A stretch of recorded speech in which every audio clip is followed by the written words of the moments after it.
Eleanor Carter thought she was walking into the perfect wedding, until she uncovered a chilling betrayal just moments before saying, "I do." Instead of breaking, she chose to burn it all down. In front of hundreds of guests, she exposed the man who saw her as nothing more than a pawn in his game. But this isn't just a story of betrayal. It's one of power, revenge, and choosing yourself. Where are you watching from? Let me know in the comments, and don't forget to subscribe for more unforgettable stories. Eleanor Carter had always dreamed of this day, or at least she thought she had. The towering cathedral stood like a monument to perfection, its high vaulted ceilings stretching toward heaven, adorned with intricate stained glass that cast a kaleidoscope of colors onto the polished marble floor. Rows of candles flickered in golden sconces, their soft glow reflecting off the gilded trim lining the aisle. White roses and eucalyptus garlands draped over the pews, filling the air with a delicate fragrance, mingling with the distant scent of burning incense. This was the moment, the culmination of months of planning, the day she would pledge her forever to Nathaniel Sterling, the man she had believed was her future.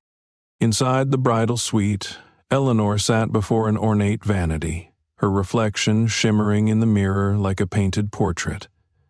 The silk of her wedding gown pooled around her, its fitted bodice embroidered with delicate ivory thread, a lace veil pinned loosely into the elegant cascade of her dark curls. Everything was flawless, everything was exactly as it should be, and yet, deep in her chest, beneath the layers of carefully constructed joy, something was off. A soft knock interrupted her thoughts, and before she could respond, the door creaked open.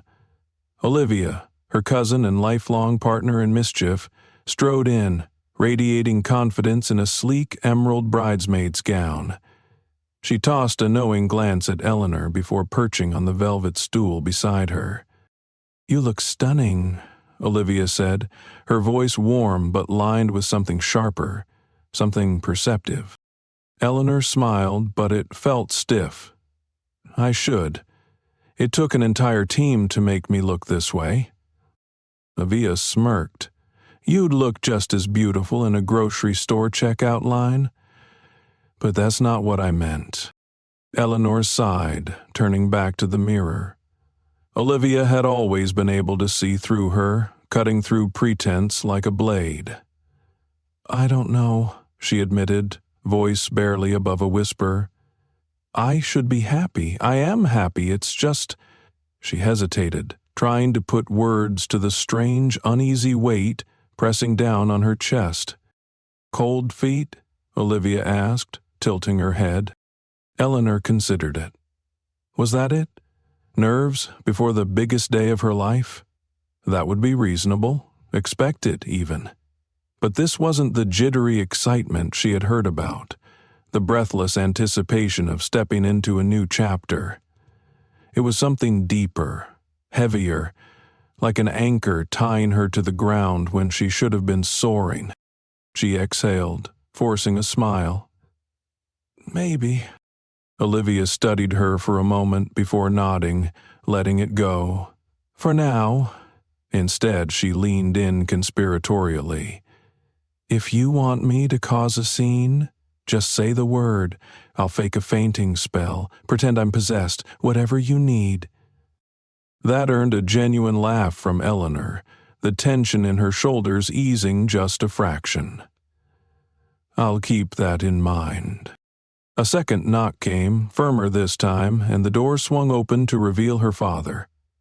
James Carter had always carried an air of quiet strength, a man who had built his life with his own hands, carving out a future for his family with sheer will. He stepped forward, his broad frame casting a comforting shadow over the room. In his calloused hands, he held a small, worn velvet box. "I have something for you," he said, his deep voice rich with emotion. Eleanor turned to face him fully as he opened the box, revealing a delicate gold locket, its surface smooth from years of careful touch. "This belonged to your grandmother," he said, his voice thick. "She wore it on her wedding day, and your mother wore it on hers." Eleanor swallowed hard, emotion swelling in her throat. Carefully, her father clasped the locket around her neck, and the cool metal pressed against her skin, grounding her in a way she hadn't expected. "Thank you, Daddy," she whispered. James cupped her face briefly, his rough thumb brushing her cheek with the tenderness only a father could give. "I'm proud of you," he said simply. For a moment, the unease in her chest dulled, replaced by warmth, by love. She clung to it, let it steady her. But then, a knock at the door shattered the moment. "5 minutes," called the wedding planner, her voice chirpy, oblivious. The energy in the room shifted instantly. Excitement, anticipation. Her mother kissed her forehead. Olivia squeezed her hand. Her father gave her one last nod before stepping aside. The time had come. Eleanor rose to her feet, the weight of the dress suddenly more suffocating than comforting. She picked up her bouquet, an intricate arrangement of white peonies and deep green ivy, and let her mother adjust her veil one last time. She walked toward the door, her heels clicking softly on the polished wooden floor, the cathedral's distant music swelling as the processional began. She should have felt like a bride, like a woman on the precipice of forever. Instead, as she approached the grand double doors that led to the ceremony, she felt like something else entirely.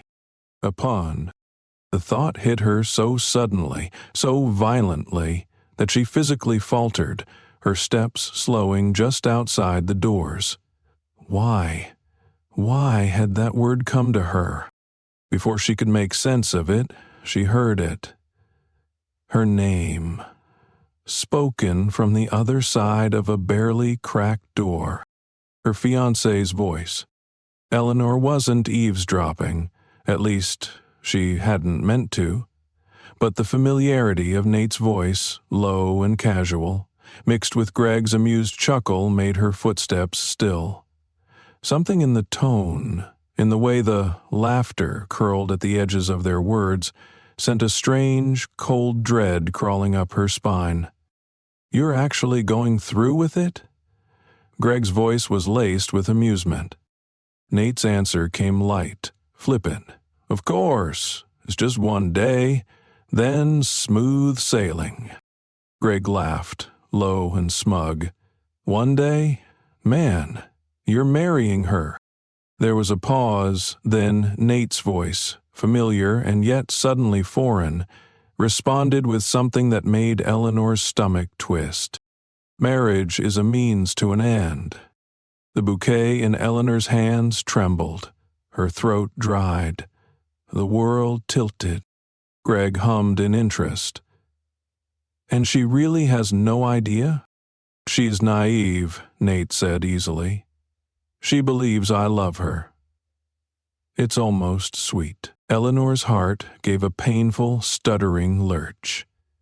The air left her lungs, and the blood drained from her face so quickly that the room around her blurred. But Nate wasn't done. "It's about perception," he continued, oblivious to the woman standing just beyond the threshold, the woman whose life he was shattering. "My investors love this whole diversity angle.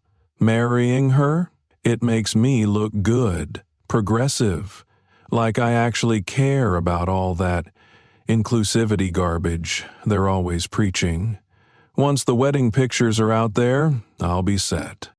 Eleanor pressed her back against the wall, her pulse roaring in her ears.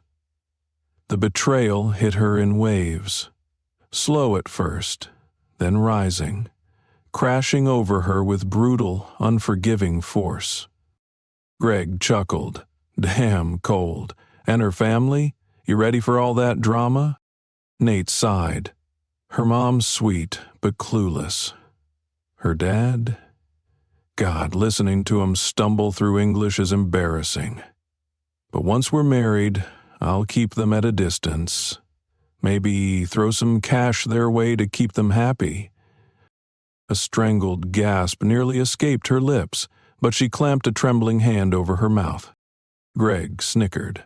So the wedding's just PR. Exactly, Nate said without hesitation. And once we're hitched, it's my rules. She wanted this, right? A husband, a life. So she gets me. The rest, irrelevant. Something inside Eleanor shattered. Not just her heart. Not just her dreams. Something deeper. Her trust. Her belief in love. The illusion she had wrapped around herself for 2 years, thinking she had found something real. Her world was burning. But as the flames rose, so did something else. Ray. Her heart pounded not in sorrow, but in something colder, sharper. She had a choice to make, and it wouldn't be silence. Eleanor's fingers tightened around the silk-wrapped stems of her bouquet, the delicate petals bruising beneath the pressure of her grip. Her breath had become shallow, her mind a chaotic swirl of disbelief and fury. Every word from Nate's lips had sliced through her, sharp and merciless, carving away at everything she had thought was real. The man she had loved, trusted, planned a future with. He was a fraud, a stranger. No, worse than a stranger. A monster wrapped in the disguise of a devoted fiancé. She should have stormed into the room, confronted him then and there, demanded an explanation, an apology, something. But what excuse could possibly erase the cold calculations in his voice? What words could undo the smirking cruelty with which he dismissed her family, their love? None. There was no misunderstanding, no twisting of context. This was the truth, unfiltered, unrepentant. Her knees threatened to buckle, but she pressed her back against the cool stone wall, forcing herself to stand. She wanted to scream, to cry, to crumble into nothing, but another part of her, something raw, something primal, refused to let her break. Not here. Not now. Not in front of him. The music beyond the corridor swelled, the ceremonial procession moving forward as though nothing had changed, as though the world hadn't just collapsed beneath her feet. Guests whispered excitedly, waiting for the grand doors to open, for her to take that first step down the aisle toward the man who had just reduced her existence to a stepping stone in his grand design. She needed to move, needed to decide, but her body wouldn't obey. And then, Olivia. Yeah, ma'am. Her cousin's voice, low and sharp with concern, shattered the suffocating silence. Eleanor. Eleanor flinched, startled. She hadn't even heard Olivia approach, hadn't noticed the way her cousin's normally mischievous expression had hardened into something fierce and protective. Eleanor turned her head, and the moment their eyes met, Olivia knew. What happened? Olivia asked, stepping closer, her tone different now, quieter, deadlier. Eleanor's lips parted, but the words refused to come. How could she say it out loud? How could she admit that the man waiting for her at the altar saw her as nothing more than an accessory, a well-placed chess piece in his carefully orchestrated life? Olivia's gaze flickered past her toward the slightly open door of the groom's suite. Her features sharpened. Did he? She didn't finish the question. She didn't need to. She saw the answer written in Eleanor's face, in the way she was trembling, in the way her bouquet hung limply in her hands like an afterthought. Olivia inhaled sharply, her nostrils flaring. "I'll kill him," A bitter, broken laugh escaped Eleanor's throat, shaky, humorless. "Get in line." "Tell me what he said?" Olivia's voice was tight, controlled, but barely. Eleanor could see the way her cousin's fists clenched at her sides, the way her jaw locked as if she were physically holding back the urge to burst into the room and start swinging. Eleanor swallowed hard. Her voice, when it finally came, was hoarse. "He doesn't love me. He never did." Olivia's eyes flashed dangerously. "That son of a... He's using me." The words tumbled from Eleanor's lips in a shaky rush, like she had to expel them before they suffocated her. "For his career, his reputation, he..." Her voice caught, her throat closing. "He thinks I'm naive, that my family will take whatever handouts he gives them and stay out of his life." She sucked in a breath, forcing herself to keep going, even as the betrayal twisted in her gut like a knife. He said, I make him look good. That I'm an optical advantage." Olivia inhaled sharply, as if she'd been punched. "He what?" Eleanor clenched her jaw, blinking back the sting in her eyes. "He called my dad an embarrassment. He laughed about my mom being clueless." She let out a shaking breath, the memory of Nate's words still echoing in her head, searing into her skin. "And then he said..." She stopped, swallowing thickly, forcing herself to push through it.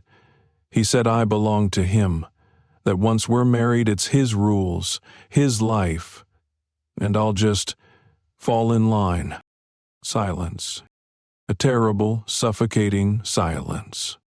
Then Olivia exhaled slowly, deliberately, as if she were grounding herself, pulling every ounce of her fury into something sharp and lethal. "All right," she said, her voice eerily calm. "Here's what we're going to do." Eleanor blinked. "What?" "We're going to ruin him." Eleanor stared at her. "Olivia." "No, listen to me." Olivia cut in, stepping closer, her voice lowering to a whisper. "You could walk away right now. You could slip out the back, disappear, let them call you a runaway bride. But then what?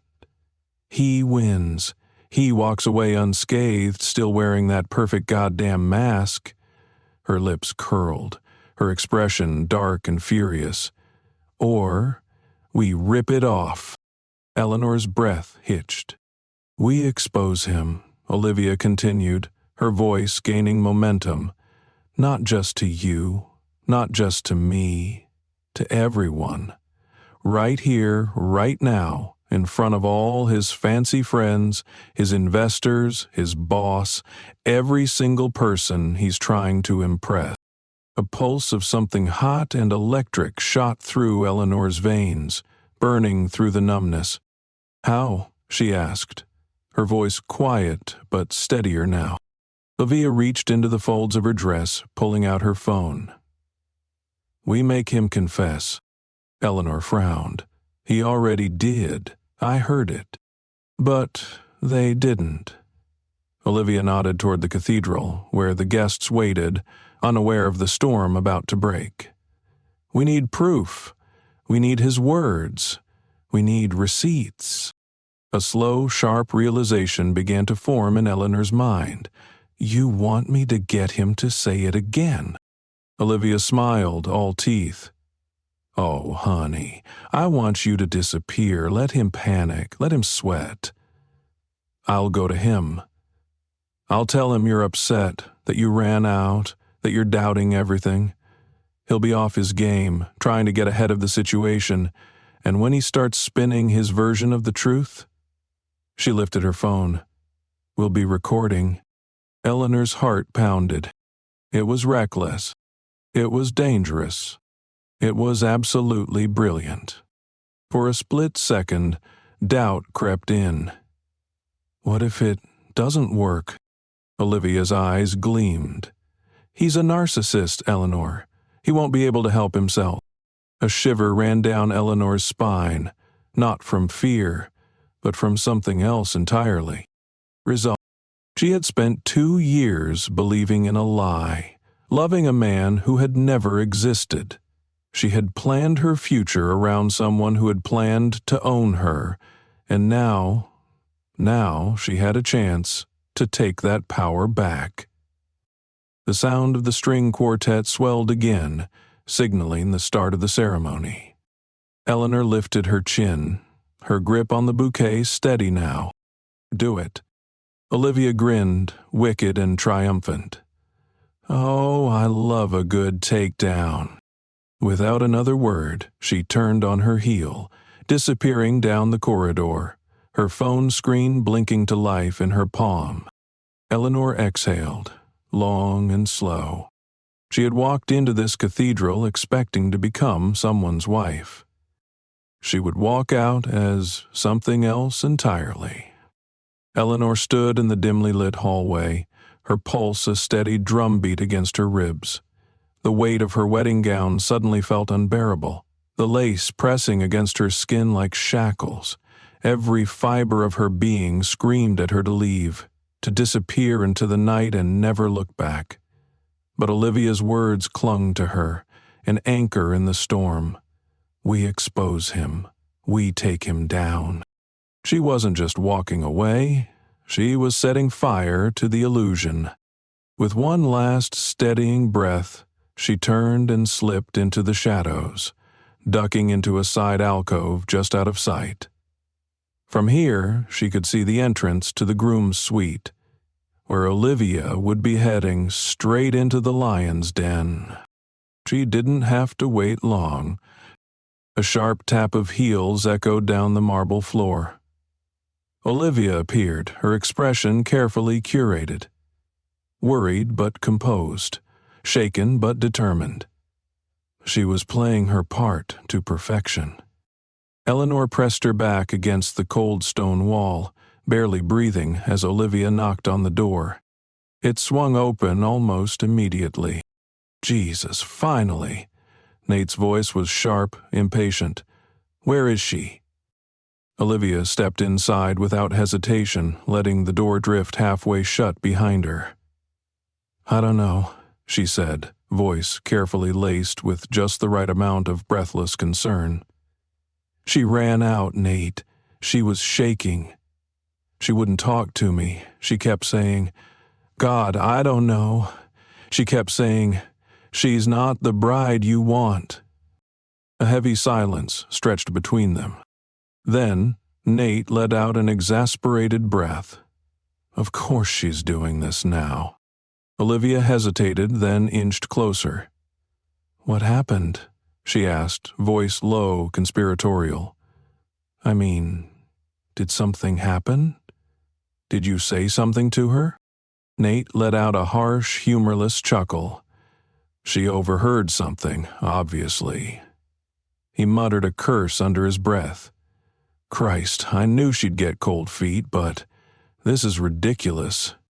Eleanor's fingers curled into her palms, nails biting into skin. Cold feet. That's what he thought this was. Olivia played her part perfectly, frowning in uncertainty. Look, Nate, I'm trying to help here, but I need to know what's going on. What exactly did she overhear? Nate hesitated. Then, with a sigh, he sat down heavily on the edge of a nearby chair, rubbing a hand over his jaw.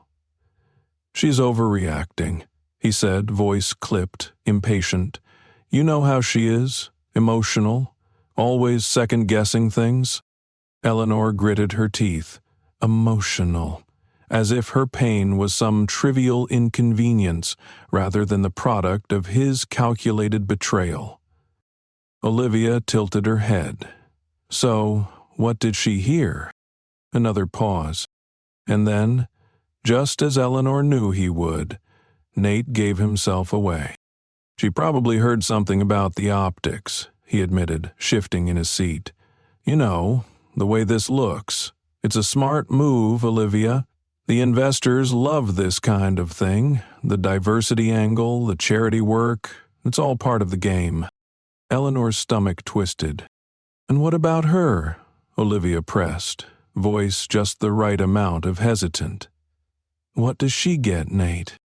Nate scoffed. "She gets me."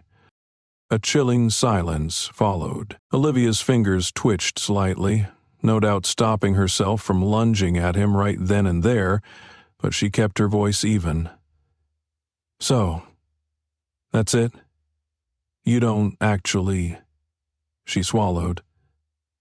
"You don't love her?" Nate exhaled sharply, annoyance bleeding into his tone. "Jesus, Olivia, why are we having this conversation? She gets the ring, the wedding, the whole damn fairy tale. Isn't that what every girl wants?" Eleanor's chest constricted. "You don't sound like a man in love, Nate," Olivia said, her voice sharper now, colder. Nate's jaw ticked. "Because I'm a realist. Love is a fairy tale, Liv. Marriage? Marriage is strategy. She'll get over it. She'll learn." He smirked, and his next words hit Eleanor like a blade to the ribs. "And if she doesn't? Well, she'll fall in line eventually." That was it. That was the moment Eleanor knew, without hesitation, without doubt, that she would not be silent. Nate had built this house of lies brick by brick, had woven this deception so seamlessly into his life that he had believed it indestructible. But he had underestimated her. And now she would tear it all down. The rustle of fabric, the shifting of weight. Eleanor sensed Olivia was about to leave, but before she did, she landed the final blow. "Wow," she said, voice deceptively light, even amused. "You really think she won't walk away from you?" Nate snorted. "Where's she gonna go, huh? The wedding's already in motion." "She won't embarrass herself like that. Not here. Not now." Olivia smiled. "Oh, you have no idea." Then, without another word, she turned and strode from the room, closing the door behind her. The second she was in the hallway, Eleanor stepped from the shadows. Their eyes met. And Olivia's expression was a silent message. "We got him." Olivia slipped the phone from the folds of her dress, tilting the screen just enough for Eleanor to see the blinking red recording symbol. "Proof, evidence. The final piece of the puzzle." Eleanor exhaled slowly, reaching for the phone with steady fingers. She lifted it, pressed play, and Nate's voice filled the space between them. "She gets me. She'll fall in line. Marriage is strategy." Each word carved into her like a blade, but she didn't flinch. She didn't break. Instead, she lifted her chin, straightened her spine, and let the steel settle in her bones. Olivia watched her carefully. "What's the plan?" she asked, a spark of something dangerous in her eyes. Eleanor's fingers tightened around the phone. "We burn it all down." A slow, wicked grin spread across Olivia's lips. "Damn right we do." And with that, Eleanor turned toward the grand cathedral doors, the sound of the wedding march swelling beyond them. She had walked into this day as a bride. She would walk out of it something else entirely. The murmur of the waiting crowd swelled behind the heavy cathedral doors, a symphony of hushed anticipation. The organist struck the first haunting note of the bridal processional, the signal that the ceremony was beginning, that Eleanor should be gliding down the aisle, smiling, radiant, stepping into the future she had spent 2 years believing in. Instead, she stood at the threshold of something entirely different. Her heart pounded, but it was not with the nervous flutter of a bride about to marry the love of her life. No, that life had died the moment Nate had spoken his damning words. This pounding was something else. Fire, rage, purpose. The weight of her grandmother's locket pressed against her collarbone, grounding her. She thought of her parents, her father's calloused hands smoothing the necklace over her skin, his voice thick with love. "He thinks I'm an embarrassment." The words echoed in her mind, twisting, tight. Eleanor had made her choice. Beside her, Olivia squeezed her wrist, her green eyes alight with something feral. "Ready?" the look said. Eleanor nodded. Then she stepped forward. The cathedral doors groaned as they swung open. The shift in the air was immediate. The guests, elegantly dressed in silk and tailored suits, turned with expectant smiles, only for their expressions to falter, confusion blooming in their eyes. This wasn't the grand bridal entrance they had imagined. There was no groom waiting at the altar, no procession of flower girls in trailing lace, just Eleanor, alone. At the front of the aisle, Nate stood beneath the towering arches, his perfectly tailored tux pristine, his posture exuding controlled confidence. But as he laid eyes on her, something flickered in his expression. Uncertainty. It was barely a crack in the polished surface, but Eleanor saw it. She held his gaze as she took another step. Then another. The silence stretched, thick and charged. Nate finally broke it. His smile, though tight, slid back into place like a mask. "Eleanor, baby.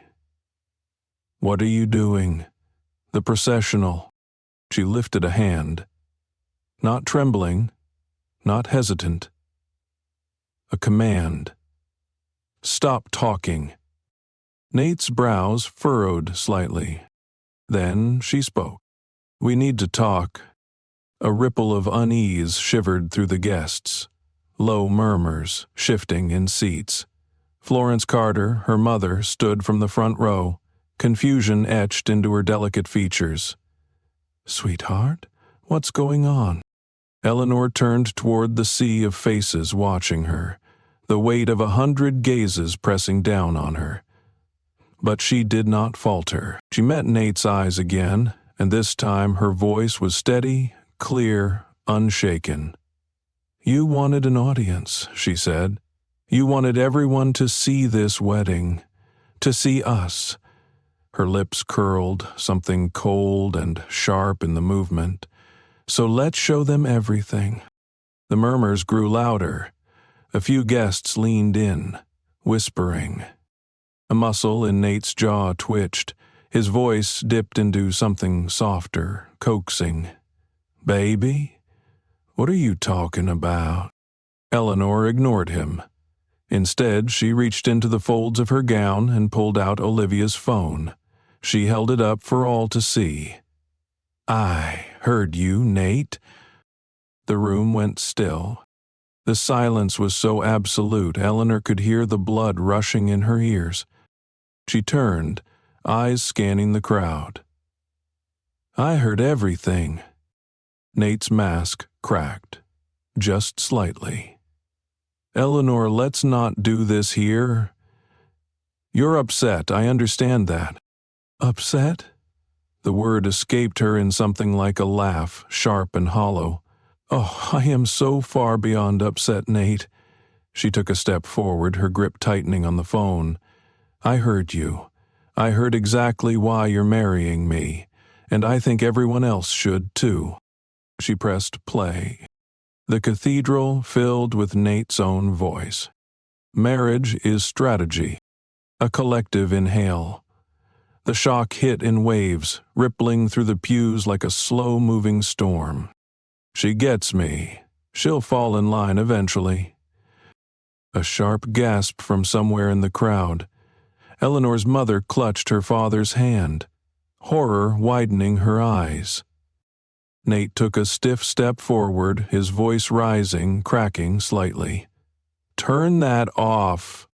She didn't. It's about perception. The investors love this kind of thing. A murmur of disgust. A woman near the back of the room clapped a hand over her mouth.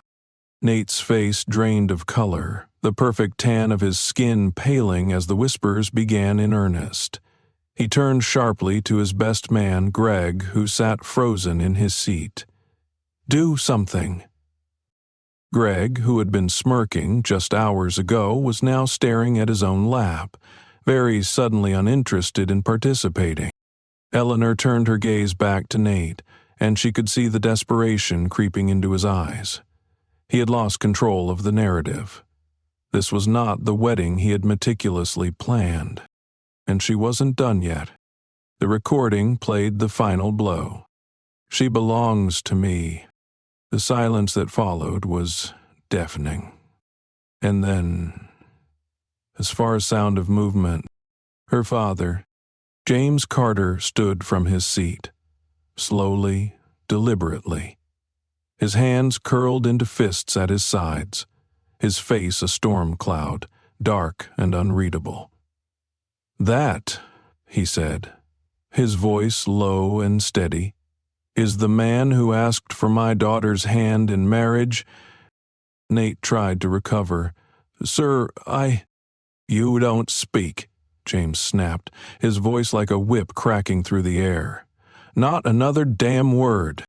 Eleanor watched as Nate flinched. Her father had never been a loud man, never the kind to raise his voice. But when he spoke now, in that deep, measured tone, it carried the weight of thunder. Olivia, still standing at the back, let out a quiet whistle. "Damn." Nate, now visibly rattled, turned toward the crowd, toward his boss, seated near the front. "Mr. Garrett, this is all just a misunderstanding." Mr. Garrett, an older man with an air of quiet authority, merely stared at him. Then, with a slow shake of his head, he said, "You're done, Sterling." And just like that, Nate's carefully constructed empire began to crumble.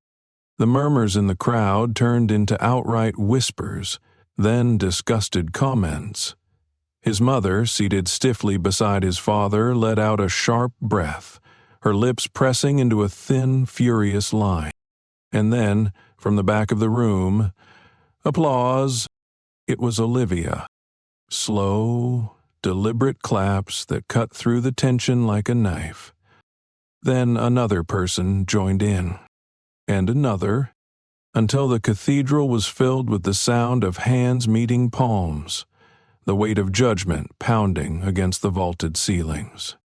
Eleanor took one last look at Nate, the man who had thought she would simply fall in line, the man who had underestimated her.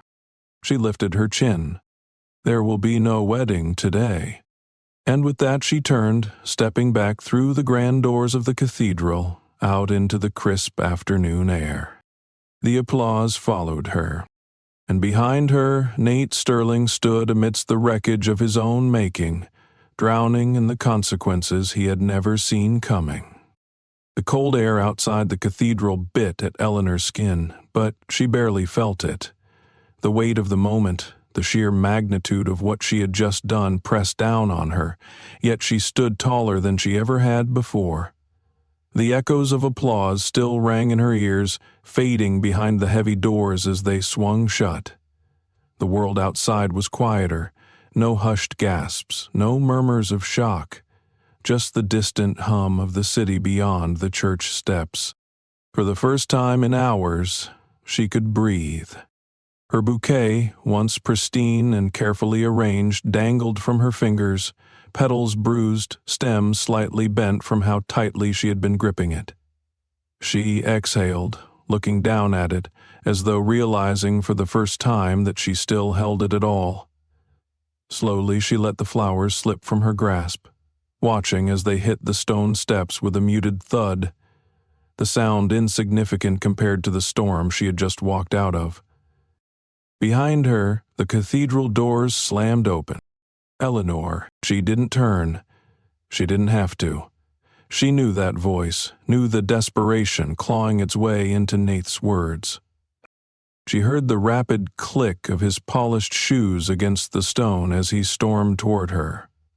For a moment she considered walking away, not giving him the satisfaction of a response.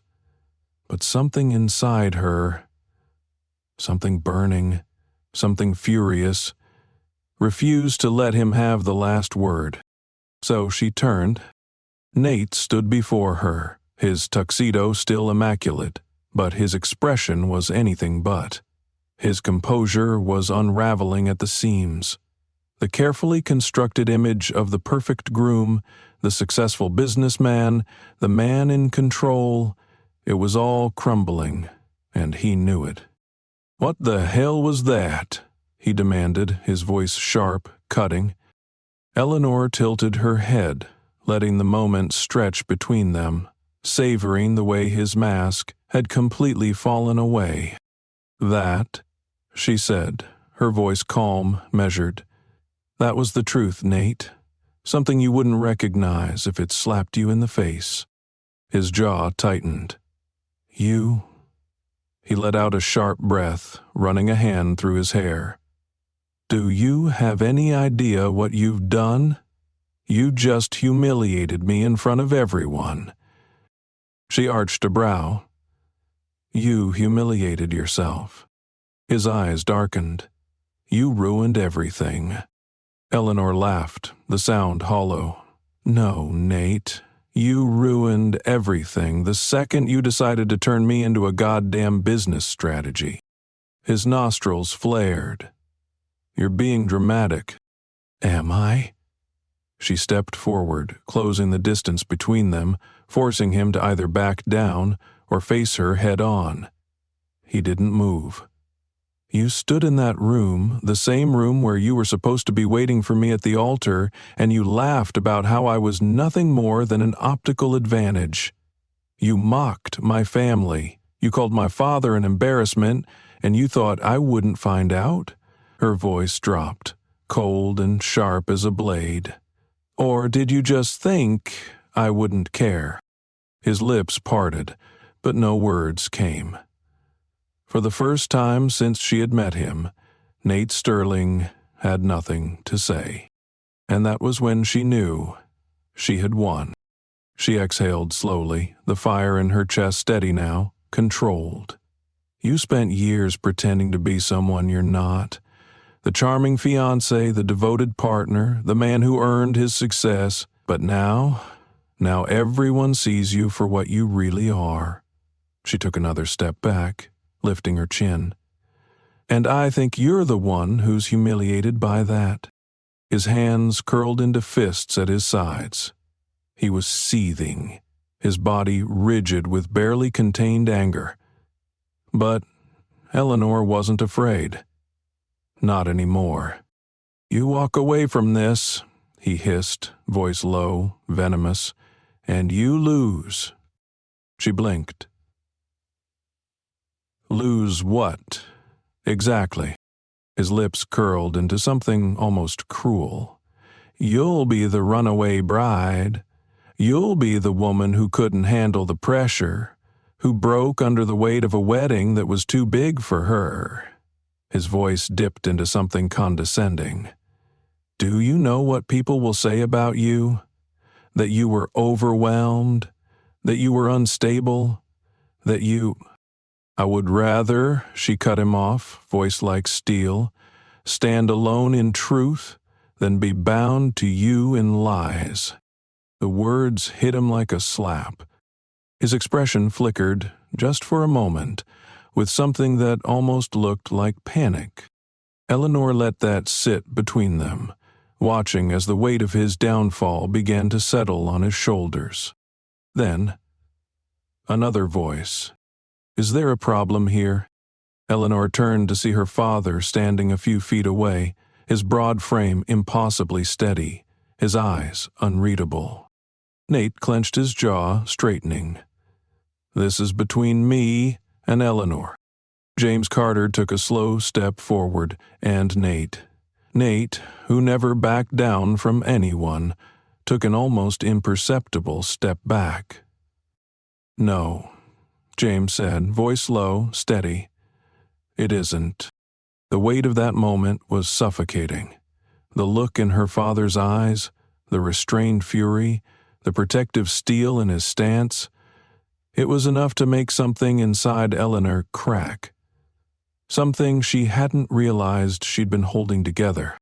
Nate let out a sharp breath, his expression twisting in frustration. "This is a mistake," he muttered. "You'll regret this." "Eleanor." She tilted her head. "Funny. That's exactly what I was thinking when I heard you say, 'I belong to you.'" A muscle in his jaw ticked, but he didn't respond. He couldn't, because he knew. It was over. With one final, scathing glare, Nate turned on his heel and stalked down the cathedral steps, vanishing into the night. Eleanor let out a slow breath, the tension in her shoulders unraveling. She turned to her father, finding him watching her with something deep, something unshakable in his gaze. "Are you okay?" he asked, his voice softer now, like the worst had passed. She opened her mouth, ready to say yes, ready to tell him that she was fine, that she was strong, that she could handle this. But the truth was, no. She wasn't okay. Her hands were shaking, her chest was tight, her mind was still processing what had just happened. The adrenaline, the rage, the heartbreak. It was all still sitting in her ribs, waiting to settle. So instead, she did something she hadn't done since she was a little girl. She stepped forward and wrapped her arms around her father's broad shoulders, burying her face in his chest. James exhaled softly, his arms folding around her in return, strong and steady. And for the first time since she had overheard Nate's betrayal, Eleanor allowed herself to cry. Not because she had lost something, but because she had saved herself. The world didn't end. Eleanor had walked away from the altar, from the life she had once imagined, from the man she had spent 2 years believing in. And yet, here she was, a week later, sitting in her apartment, staring at the steam curling up from her coffee mug, waiting for everything to feel different. It didn't. The silence in her apartment felt heavier than before, like the walls had absorbed all the noise from the past week and left only the weight of what had happened. The whispers, the headlines, the viral clips of her exposing Nate in front of hundreds of people. People had called her brave, strong, a woman who stood her ground and refused to be a pawn in someone else's game. So why did she feel so hollow? She traced the rim of her mug with her finger, absently watching the swirl of cream mix into the dark coffee. The news cycle had moved on faster than she expected. The scandal, once blazing like wildfire, was already being replaced by some celebrity's messy divorce. But that didn't mean the damage was gone. Her phone buzzed against the wooden table. She ignored it.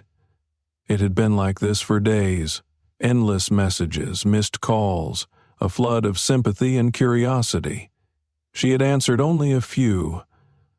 Olivia, of course, had refused to leave her alone, checking in with the persistence of a sister on a mission. Her parents had called every day, her father's voice quieter than usual, her mother's words softer, hesitant, as if she wasn't sure how to comfort her daughter through something like this.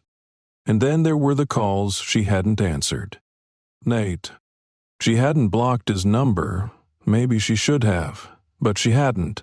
Instead, she had let each call go to voicemail, each text remain unread, sitting like landmines in her inbox. She didn't need to read them to know what they would say. She closed her eyes, breathing deeply through the lingering ache in her chest. A knock at the door pulled her from her thoughts. She hesitated. Then, another knock, more insistent. With a sigh, she stood, wrapping her sweater tighter around herself as she crossed the room. When she pulled the door open, she wasn't surprised to see Olivia standing there, holding a paper bag in one hand and a to-go coffee cup in the other. Her expression, equal parts stubborn and smug. "You look terrible," Olivia announced, stepping inside without waiting for an invitation. Eleanor sighed, shutting the door behind her. "Good morning to you, too." "I brought you coffee," Olivia said, shoving the cup into her hands, "and an overpriced muffin, because I know you haven't eaten anything decent in days." Eleanor rolled her eyes but accepted the offering, taking a small sip. It was still hot, strong, familiar. Olivia dropped onto the couch, kicking off her heels. "So, how long are we doing this?" "Doing what?" Eleanor sat across from her, already dreading where this conversation was going. The whole brooding in your apartment like a tragic novel heroine thing. Olivia gestured vaguely at her. "You've done the dramatic silence. You've ignored the world. It's been a week, Eleanor. Time to rejoin civilization." Eleanor exhaled slowly. I don't know how I'm supposed to feel right now." Olivia's smirk faded, replaced with something softer. "Like hell?" Eleanor nodded. "Yeah," Olivia said. "That checks out." They sat in silence for a moment. Olivia picked at the corner of the muffin, breaking off a piece and tossing it into her mouth. She chewed thoughtfully before speaking again. "For the record, I still think you're a badass." Eleanor huffed a quiet laugh. "Why? Because I destroyed a man's career in real time?" "Exactly," Olivia grinned. "Do you have any idea how satisfying that was to watch? The way his face just—" She mimicked an explosion with her hands. "Poetic. Perfect. Chef's kiss." Eleanor shook her head, but the amusement was fleeting. "It didn't feel perfect, it felt awful." Olivia sobered. "Because you cared about him." Eleanor swallowed. "I cared about who I thought he was." "That's the worst part." Olivia leaned forward, elbows on her knees. "You're not grieving him. You're grieving the life you thought you had." Eleanor didn't answer, because Olivia was right. She had spent 2 years believing in a version of Nate that had never truly existed. She had let herself love an illusion, had built a future around a man who had been playing a long con. And now that the truth had shattered that illusion, all that was left was nothing. A space where something should have been. "It doesn't feel like I won," Eleanor admitted after a long pause. "It just feels empty." Olivia exhaled through her nose. "That's because right now it is." Eleanor looked up. "You had something that felt real and it wasn't," Olivia said. "And that sucks. That's going to suck for a while. But empty doesn't mean broken, Eleanor. It just means there's room for something better." Eleanor felt something shift inside her. Not a sudden wave of clarity, not instant healing, just a loosening of the knot in her chest. She let out a slow breath. Olivia leaned back against the couch. "So, what's next?" Eleanor considered that for a long moment. She didn't know. She had spent so much time planning for a future that no longer existed that the idea of starting fresh felt both terrifying and strangely freeing. "I guess," she said finally, "I figure out who I am without him." Olivia grinned. "Good answer." Eleanor took another sip of her coffee, the warmth spreading through her like something solid, grounding. For the first time since the wedding that wasn't, she thought, maybe, just maybe, she would be okay. The first time Eleanor stepped back into the world, it felt strange, like she had been holding her breath for too long and suddenly remembered how to exhale. The coffee shop on the corner of her block was still the same. Warm lighting, the faint hum of espresso machines, the quiet murmur of conversations. She had sat here dozens of times before, curled up with her laptop, drafting emails, scheduling meetings, stealing moments of peace between the rush of her life. But today, as she stood in line, waiting for her turn to order, everything felt slightly off-kilter. It wasn't the world that had changed. It was her. Her phone buzzed in her pocket. Another message from her mother.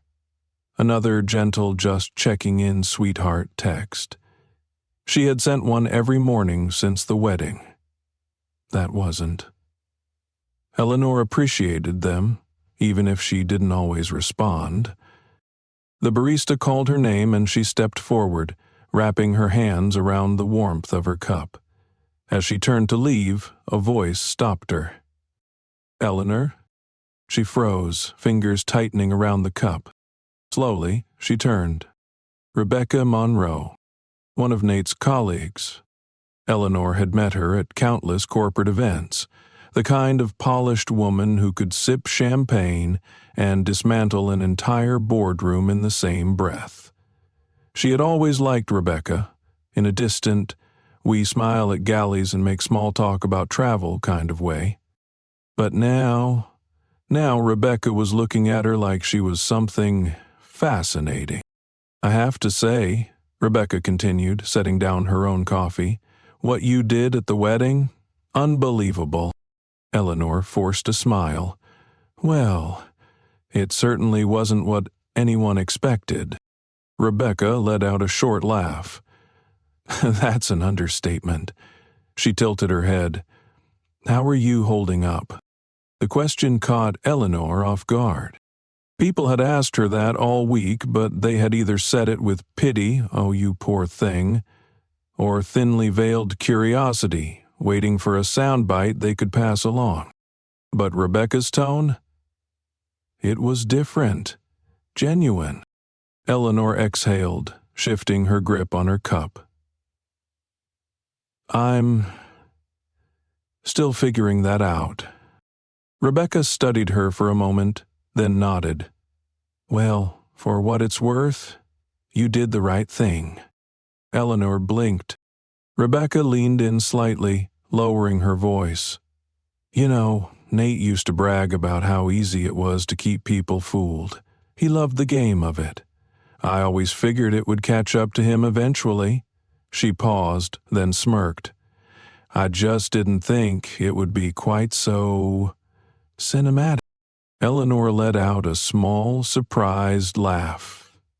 The sound of it startled her. Light. Unguarded. Something she hadn't felt in a while. Rebecca straightened. "Anyway, if you ever want to grab a drink and talk about something other than that jackass, let me know." Eleanor hesitated for half a second, then said, "I might take you up on that." Rebecca grinned, then picked up her coffee. "Good. And Eleanor?" She turned. "Don't let the headlines define you," Rebecca said simply. "You burned down a house of lies. Now you get to build something better." Then she was gone, heels clicking against the tile as she disappeared into the morning crowd. Eleanor stood there for a moment, absorbing the weight of those words. Then she stepped outside. The air was crisp, the autumn breeze threading through her hair, and for the first time in days she tilted her head back and let herself feel it.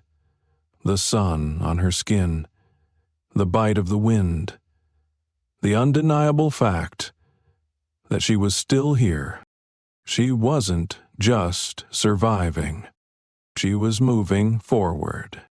By the time she got home, she had already responded to her mother's text. "I'm okay. Thinking about coming over for dinner soon?" The response was almost immediate. "Anytime, sweetheart.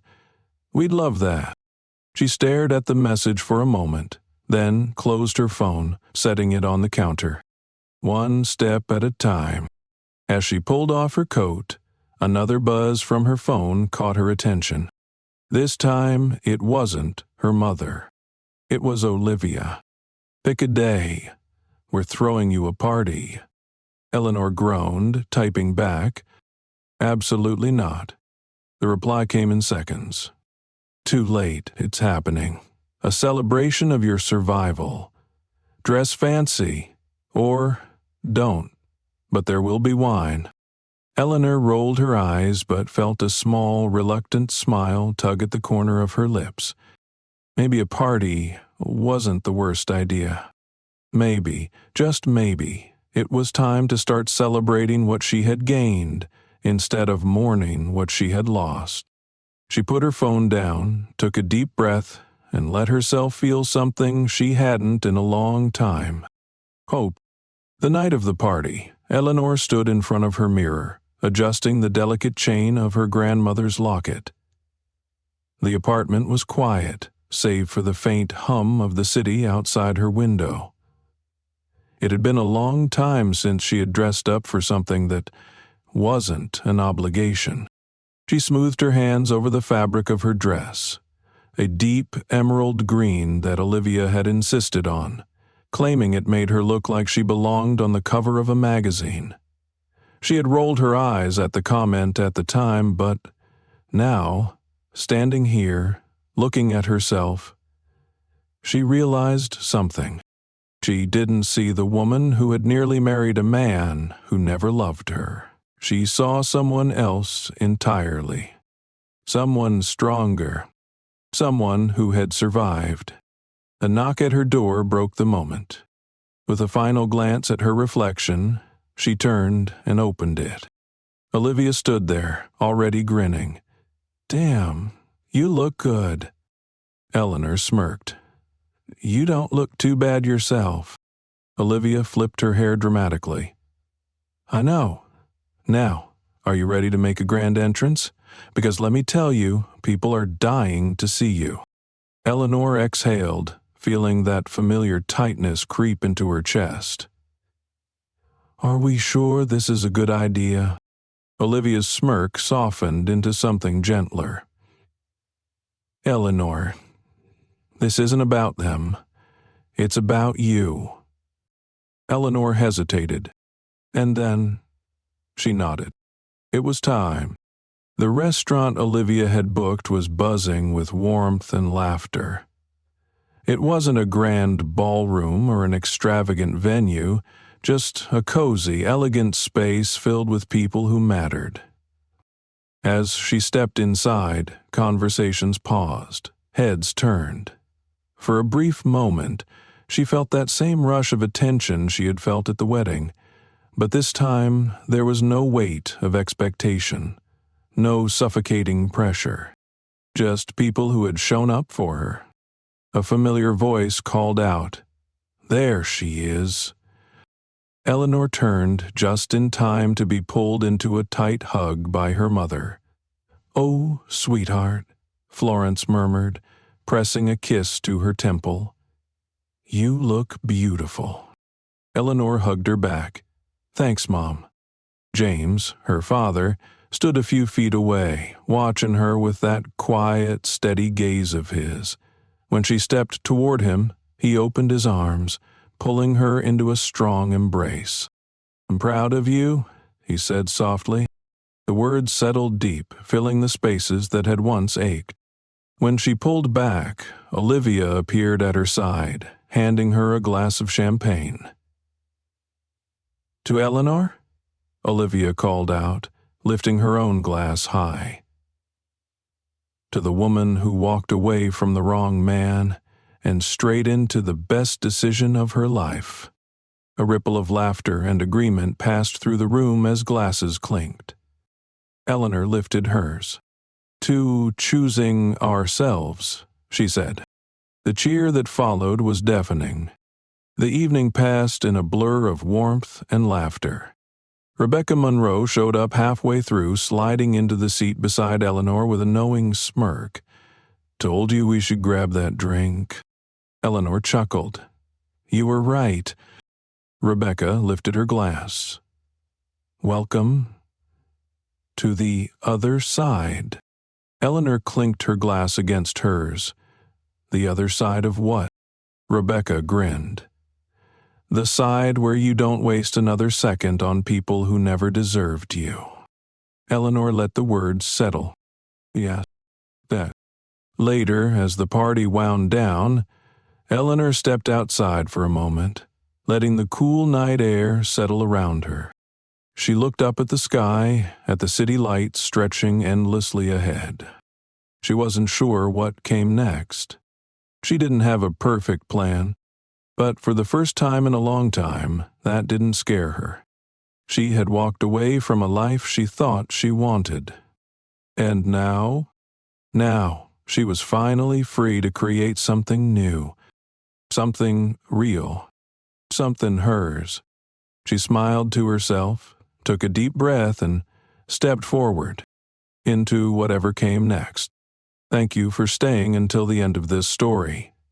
Your time and attention mean more than you know. Eleanor's journey is one of heartbreak, resilience, and self-discovery, a reminder that sometimes the most painful endings lead to the most powerful beginnings. We often tie our worth to relationships, careers, or expectations placed upon us. But when faced with betrayal or loss, we have a choice: to let it break us or to let it shape us into something stronger. Eleanor's story isn't just about walking away from the wrong person. It's about walking toward herself. It's about reclaiming dignity, demanding respect, and refusing to settle for anything less than what we deserve. And that is a lesson for all of us. Where are you watching from? Let me know in the comments. I'd love to hear from you. And if this story resonated with you, don't forget to subscribe for more powerful narratives and unforgettable journeys. Because sometimes the best stories are the ones where we find ourselves in the end.